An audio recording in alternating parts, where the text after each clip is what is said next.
নায়ের পক্ষে গেলে ভোটে জিততে পারবেন না। নাহিদ জাতীয় নাগরিক পার্টির এনসিপির আহ্বায়ক নাহিদ ইসলাম সতর্ক করে বলেছেন, আসন্ন ত্রয়োদশ সংসদ নির্বাচনে জয়ী হতে হলে গণভোটে হ্যাঁয়ের পক্ষে থাকতে হবে। তিনি বলেছেন, যারা নায়ের পক্ষে ভোট দেবেন তারা জনগণের বিপক্ষে অবস্থান করবেন এবং নির্বাচনে জেতার আশা রাখবেন না। আজ মঙ্গলবার রাজধানীর বাংলা মোটরে এনসিপির কেন্দ্রীয় কার্যালয়ের সামনে ভোটের গাড়ি উদ্বোধনের মাধ্যমে নাহিদ ইসলাম এই বার্তা দেন। তিনি বলেন, গণভোটে হ্যাঁ জিতলে দেশের দীর্ঘদিনের অচল থাকা সংস্কার প্রক্রিয়া এগোবে, আর নায়ের জয় হলে আগের স্বৈরতান্ত্রিক ব্যবস্থা থাকবে।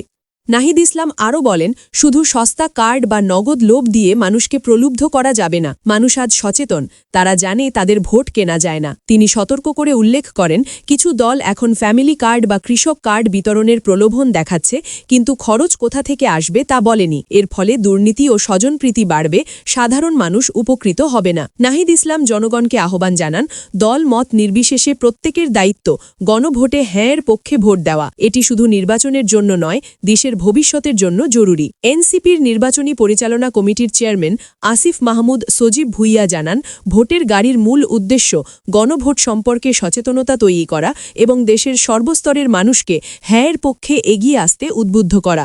নাহিদ ইসলাম বলেন, এবারের ভোট হবে শুধু সরকার গঠনের জন্য নয়, বরং বাংলাদেশকে ৫০ বছর এগিয়ে নেওয়ার ভোট। গণভোটে হ্যাঁয়ের জয় নিশ্চিত করলে সংস্কার প্রক্রিয়া এগোবে, জুলাই সনদ বাস্তবায়িত হবে, আর আগের ব্যর্থ পদ্ধতি থাকবে না। এই মুহূর্তেই দেশের নতুন গণতান্ত্রিক ব্যবস্থা এবং জনগণের সঠিক প্রতিনিধিত্ব নিশ্চিত করার জন্য নাহিদ ইসলাম জনগণকে দৃঢ়ভাবে আহ্বান জানিয়েছেন, ভোট দিন হ্যাঁয়ের পক্ষে, দেশের ভবিষ্যতের জন্য।